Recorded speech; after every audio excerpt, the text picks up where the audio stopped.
Hello दोस्तों, मैं स्वागत करता हूं आप सभी का आपके अपने चैनल 12th स्टडी सेंटर में। इस वीडियो में हम आज आप लोग बतलाने वाले हैं most important objective question biology का है। 12th क्लास के विद्यार्थियों के लिए है, यानी वैसे विद्यार्थी जिनका एग्जाम 2023 में होने वाला है, यानी कुछ है ना 2-3 मंथ के बाद होने वाला, तो उनके लिए एकदम संजीवनी बूटी की तरह काम करेगा, क्योंकि यहाँ पे गेसिंग किया हुआ क्वेश्चन है जो आपको एक सीधा एग्जाम में पूछे जाएंगे। तो चलिए आज हम फटाफट से क्लियर करते हैं, बस 10 मिनट का समय दीजिए। सवाल पहला है कि द्विशंकर क्रॉस में अनुलक्षणीय अनुपात होता है।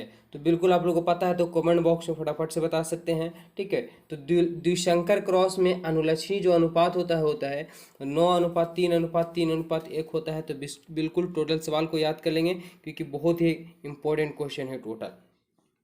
मकई में सफलतापूर्वक संलग्नता को किसने दर्शाया था? ये सवाल कई बार पूछा गया है।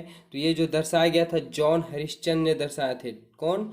जॉन हरिश्चंद्र ने दर्शाया गया था। ऑप्शन नंबर ए आपका करेक्ट आंसर। सवाल नंबर 3 है कि 20 एमिनो अम्ल में होते हैं, मतलब 20 एमिनो अम्ल में कितने कोडॉन होते हैं? तो कितने कोडॉन होते हैं? तो 20 एमिनो अम्ल में 64 कोडॉन होते हैं। कितने? 64 कोडॉन होते हैं। इसको आप हमेशा माइंड में रखेंगे, क्योंकि सवाल जरूर आपको यहाँ से बोर्ड एग्जाम में देखने को मिलने वाला ही है। इनमें कौन सी गलत जोड़ी है? गलत जोड़ी है मतलब कोड होता है डीएनए का, सो कौन किसके बराबर है, लेकिन कौन यहाँ पे किसके बराबर नहीं है, सो क्योंकि गलत हमें छांटना है। तो यहाँ पे आंसर की बात करेंगे, टी जो होता है सो यू के आपस में बराबर नहीं होता है। ठीक है, ऑप्शन नंबर यहाँ पे बी बिल्कुल करेक्ट आंसर हो जाएगा। अगला, मानव जीनोम परियोजना की शुरुआत कब किया गया था? बहुत ही हाईलाइटेड सवाल है। मानव जीनोम परियोजना की शुरुआत तो ये किया गया था 1990 ईस्वी में मानव जीनोम परियोजना का शुरुआत किया गया था। अगला है कि हर एक जीन में कितने नाइट्रोजनी क्षार पाए जाते हैं? हर एक जीन में कितने नाइट्रोजनी क्षार पाए जाते हैं? तो ये लगभग 3000 नाइट्रोजनी क्षार पाए जाते हैं। लगभग 3000 नाइट्रोजनी क्षार पाए जाते हैं। अगला जो हमारा है 7 नंबर कि एमआरएनए का निर्माण होता है। कहने का मतलब कि एमआरएनए का निर्माण कहाँ होता है? तो एमआरएनए का निर्माण जो होता है केंद्रक में होता है, बस याद रखेंगे। एम को मैसेंजर आरएनए कहा जाता है, इसका निर्माण कहाँ होता है? तो केंद्रक में होता है। सवाल नंबर 8 है कि निम्न में टेस्ट क्रॉस क्या है? टेस्ट क्रॉस क्या है? तो टेस्ट क्रॉस की अगर हम बात करें, देखिए टेस्ट क्रॉस है। टेस्ट क्रॉस के बाद कहने का मतलब कि बड़ा टी और छोटा टी के बीच जब संकरण कराया जाता है, ठीक है, संकरण कराया जाता है, तो उनके बीच जो बनता है उसको टेस्ट क्रॉस कहते हैं। और टेस्ट क्रॉस की बात करें तो हमारे यहाँ पे आ जाएगा बड़का टी छोटका टी गुने डबल छोटका टी। अगला कि मनुष्य यानी पुरुष में गुणसूत्र की संख्या कितनी होती है? इतना इजी सवाल है। और ये हमारे याद रखिएगा कि 44 ठो जो होते हैं एक प्रकार के ऑटोसोम होते हैं, और मतलब 22 जोड़ा जो होते हैं, 22 जोड़ा एक समान ऑटोसोम, और 23वां जोड़ा भिन्न, जिसे लिंक क्रोमोसोम कहते हैं। तो यहाँ पे हमारा यही हो जाएगा ऑप्शन नंबर सी।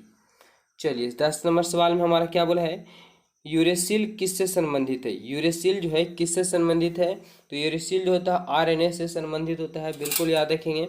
अगला सवाल हमारे पास 11 नंबर है कि नियंत्रक जीन को क्या कहा जाता है? बहुत ही रिलेटेड सवाल है, टोटल बताया ना कि आप लोग को इम्पोर्टेंट सवाल है। तो नियंत्रक जीन को जो कहा जाता है निरोधक जीन भी कहा जाता है। नियंत्रक जीन को निरोधक जीन कहा जाता है। चलिए अगला सवाल देख लेते हैं हम लोग कि रुधिर बी में पाया जाता है। कहने का मतलब कि रुधिर बी में क्या पाया जाता है?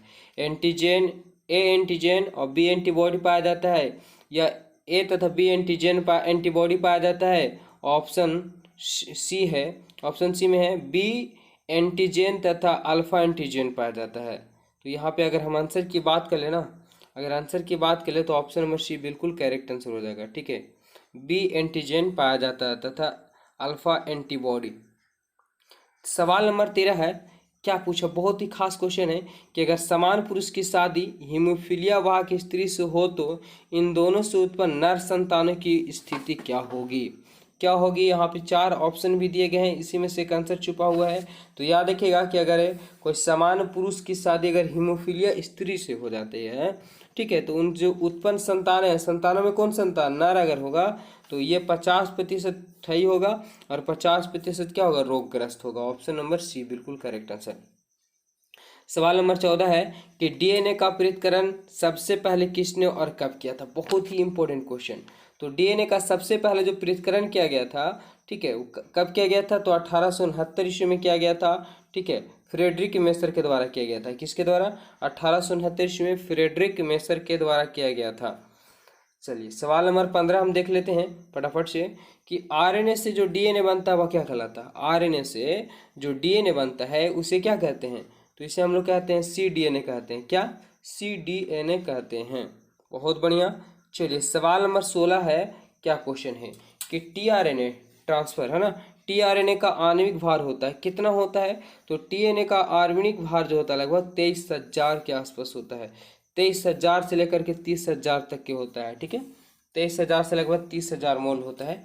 चलिए आगे बढ़ जाते हैं। 17 नंबर सवाल दिया हुआ है, क्या है कि बीडीएनए प्रत्येक घुमा में कुल दूरी कितनी होती है। कई बार ये सवाल पूछा गया है, विद्यार्थी कन्फ्यूजन कर जाते हैं। तो याद रखिएगा कि बी है ना, बी मतलब बीटा डीएनए घुमाव में कुल दूरी की संख्या होती है 34 एंगस्ट्रम। ए लगा हुआ है, एंगस्ट्रम हो गया, 34 एंगस्ट्रम की दूरी होती है। अगला, पीसीआर किसके लिए आवश्यक है, मतलब पीसीआर से क्या ज्ञात किया जाता है। तो पीसीआर से अगर हम बात कर लें तो डीएनए संवर्धन का जांच किया जाता है। किसका, पीसीआर आवश्यक है किसके लिए, तो डीएनए संवर्धन के लिए, वृद्धि करने के लिए। ठीक है। सवाल नंबर 19 है कि डीएनए का विस्तार रूप क्या होगा। अरे वाह, डीएनए का विस्तार रूप मतलब फुल फॉर्म पूछा है। तो डीएनए का फुल फॉर्म होता है डीऑक्सीराइबोज एसिड। डीऑक्सीराइबोज एसिड होता है, न्यूक्लिक एसिड है ना, डीऑक्सीराइबोज न्यूक्लिक एसिड। चलिए आगे बढ़ जाते हैं। 20 नंबर सवाल कि सबसे पहले जीवाश्म के रूप में पाया गया था। सबसे पहले जीवाश्म के रूप में क्या पाया गया था, तो मूंगा पाया गया था। कहाँ, मूंगा, ये जमीन के अंदर पाया जाता है, छोटा सा जीव होता है। ठीक है। सवाल नंबर 21 बोला है, क्या पूछा है कि रॉबर्ट है ना, रॉबर्ट डार्विन का जन्म कब हुआ था। रॉबर्ट डार्विन का जन्म कब हुआ था, तो इनका जन्म जो हुआ था रॉबर्ट डार्विन का 12 फरवरी 1809 ईस्वी में हुआ था। कब, 12 फरवरी 1809 ईस्वी में। याद रखेंगे क्योंकि सवाल पूछेगा ही पूछेगा। सवाल नंबर है अगला कि द ओरिजिन ऑफ स्पीसीज नामक पुस्तक किसने लिखी।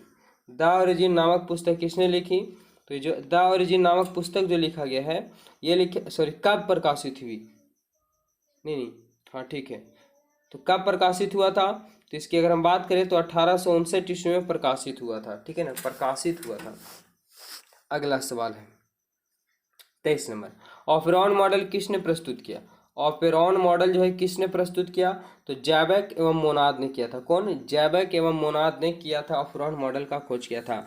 बहुत से विद्यार्थी गलत कर देते हैं, जिससे आप गलत ना करेंगे क्योंकि यहाँ पे बहुत ही लाजवाब सवाल टोटल है। ऐसे सवाल गलत करेंगे तो फिर कैसे काम चलेगा। सवाल नंबर 24 है, अगर वीडियो अच्छा लग रहा है तो वीडियो को लाइक कीजिए, चैनल पहली बार जुड़े चैनल को जरूर सब्सक्राइब कीजिएगा क्योंकि यहाँ एक से एक धमाकेदार वीडियो मिलने वाला है। निम्नलिखित में कौन चेन समापन कोडोन है। चेन समापन कोडोन, तो चेन समापन कोडोन जो होता है UAA जो होता है ये चेन समापन ही कोड होते हैं।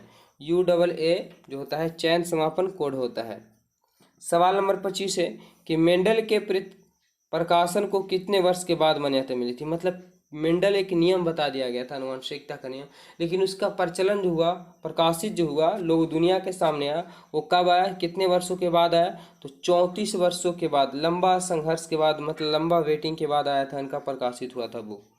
सवाल नंबर 26 है कि टर्नर सिंड्रोम में कितने गुणसूत्र होते हैं।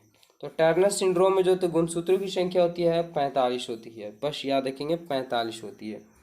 सवाल है मेंडल का द्वितीय नियम क्या है। अरे वाह गजब, मेंडल का द्वितीय नियम, तो मेंडल का द्वितीय नियम है स्वतंत्र अपव्यूहन का नियम होता है। ठीक है, मेंडल का द्वितीय नियम किससे संबंधित है, तो स्वतंत्र अपव्यूहन से संबंधित होता है, बिल्कुल ऑप्शन नंबर डी। चलिए 28 नंबर सवाल हमारे पास क्या बोल रहा है कि F2 पीढ़ी में समलक्षणी अनुपात क्या होता। F2 पीढ़ी में समलक्षणी अनुपात क्या था, तो F2 पीढ़ी में जो समलक्षणी अनुपात होता है वो 1:2:1 होता है। कितना, 1:2:1। चलिए 2 सवाल और बचे हैं जिसको देख लेंगे, और वीडियो अच्छा लग रहा है तो आप लोग कमेंट जरूर कीजिएगा इसका पार्ट 2 के लिए और इंपॉर्टेंट वीडियो के लिए। सवाल बोला है कि गर्भावस्था में कितने माह तक गर्भपात सुरक्षित होता है।